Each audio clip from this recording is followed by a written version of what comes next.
Bonjour, bonsoir. Bienvenue sur cette page ou sur cette chaîne. Amen. Alors, nous sommes dans le thème de la prospérité financière et spirituelle. Amen. La fois dernière, nous avons vu l'importance de la gestion. C'est-à-dire être un bon gestionnaire, un bon économe. Ok? Ne pas être un économe infidèle. C'est-à-dire être des personnes qui dilapident de l'argent ou qui gaspillent tout l'argent. Amen. Aujourd'hui, nous allons voir aussi l'importance de l'épargne.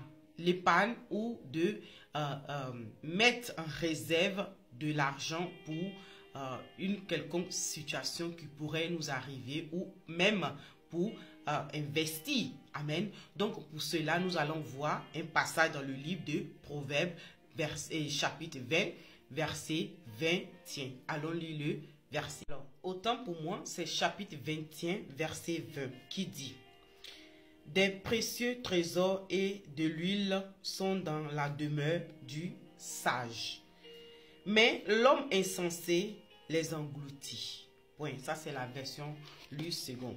Et j'aimerais aussi vous partager la version Semeur. Je lis la parole de Dieu dans la version Semeur. Elle dit: dans la demeure d'un homme sage, on trouve des précieux trésors et des réserves d'huile, mais l'insensé dilapide ce qu'il a. Mais l'insensé dilapide ce qu'il a. Dans la maison d'un sage, on trouve des précieux trésors, de l'huile en réserve, mais l'insensé dilapide ce qu'il a. Amen. Alors, comme vous avez vu, on vient de partager un texte qui est beaucoup parlant, qui nous donne beaucoup de réflexion. Ça nous amène à comprendre combien il est important de mettre de l'argent en réserve, d'épargner avec vraiment sagesse pour une prospérité. Amen. Donc, ce sera cela le titre de cette vidéo.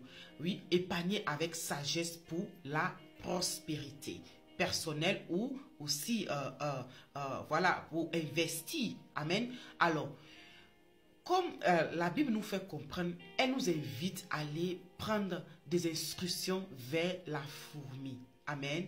Proverbe 6:6 nous fait comprendre que la fourmi, elle économise durant l'été et en hiver, elle n'a pas besoin de sortir et aller se chercher de quoi à manger parce qu'elle a un réserve. Elle a de quoi à se nourrir durant les moments difficiles.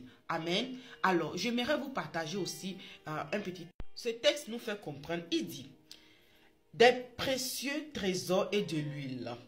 Le sage sait épargner, gère ses biens et les fait fructifier. Donc, une personne sage sait mettre en réserve et il investit pour pouvoir en avoir plus. Amen. Je continue la lecture. Sans les dilapider par des dépenses infructueuses, par des dépenses inconsidérables, par des dépenses inutiles. Amen. Il s'enrichit donc. Donc, ça veut dire, il met de côté pour pouvoir s'enrichir aussi, ou aussi pour pouvoir investir. Donc, il ne dilapide pas ses biens. Amen. Ce texte nous fait comprendre ici, nous fait comprendre que quelqu'un qui est sage, il apprend à mettre de côté, afin de pouvoir avoir de l'argent ou de quoi à subvenir à ses besoins au moment difficile, dans des moments vraiment de famine ou de disette ou voilà, quand une situation quelconque te surprend, tu as de quoi à te nourrir. Amen. Donc c'est ce que nous fait comprendre ici. Amen. Donc ici ça nous fait montrer toute la sagesse de cette personne qui ne dépense pas, que ce soit une personne ou une femme qui ne dépense pas son argent, ça dit ses revenus dans des futilités, dans des habits précieux ou dans des manteaux précieux qui n'ont pas de sens, qui ne sont pas, qui n'ont pas de valeur au fait, qui sont peut-être des choses que voilà, ça t'apporte à rien. Amen. Mais celui qui met en réserve, il est celui qui s'enrichit parce qu'il épargne pour les moments difficiles où il investit. Amen. Alors, nous allons aller voir dans le dictionnaire la définition de l'épargne.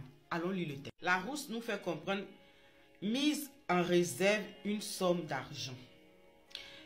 Une somme d'argent qui n'est pas utilisable pour consommer. Donc, ça veut dire cet argent, tu l'économises pour ne pas le consommer comme tu veux, pour ne pas le dilapider comme tu veux. Mais c'est une somme d'argent que tu mets en réserve, en épargne, au moment des situations difficiles. Voilà, cette épargne économique vient en ton aide. Ou bien, tu le mets de côté pour un projet, pour t'acheter une maison, pour t'acheter une voiture, même pour une situation sanitaire où tu as besoin de l'argent, tu as cette épargne qui va te vraiment dépanner. Ça va t'aider au fait. Donc, comme je l'avais mentionné tout à l'heure, Dieu nous invite à aller prendre des instructions vers la fourmi qui est très sage. Elle n'a pas de patron, mais elle comprend qu'il faut qu'elle économise durant l'été parce qu'en hiver, elle ne pourra pas sortir. Donc, lorsque tu gagnes de l'argent, il faut économiser, il faut épargner avec sagesse. Amen. Et il y a un homme qui disait que pour avoir une bonne somme d'épargne ou pour vraiment être quelqu'un qui épargne bien, il faut avoir 6 fois ton salaire que tu gagnes actuellement dans ton compte. Cela veut dire que tu es une personne qui épargne 6 fois le salaire que tu prends chaque fin du mois. Ça dit, pourquoi 6 fois? Ça dit, si tu perds ton travail, au moins tu as une couverture de 6 mois comme minimum. Donc, pour être quelqu'un qui a de l'épargne en réserve, tu dois en avoir 6 fois ce que tu gagnes actuellement. Donc, que le Seigneur nous aide à être des personnes qui mettent en réserve, à être des personnes qui économisent pour des moments difficiles ou même pour un projet. Amen. Mais que cela vienne avec la sagesse divine, avec la sagesse de Dieu, afin de prospérer financièrement et aussi d'être vraiment libre financièrement. Amen. Et donc, c'était ça le partage du jour. Que le Seigneur nous bénisse, que sa parole qui est venue à nous soit esprit et vie et qu'elle puisse créer en nous cette sensation, cette réflexion de pouvoir épanouir dans des moments fructueux pour nous, afin que des moments difficiles, nous saurons comment parvenir à notre besoin. Amen. Donc, soyez bénis et que la paix et l'amour du Seigneur soient avec vous. Bonne journée à vous et à la prochaine. Bye bye.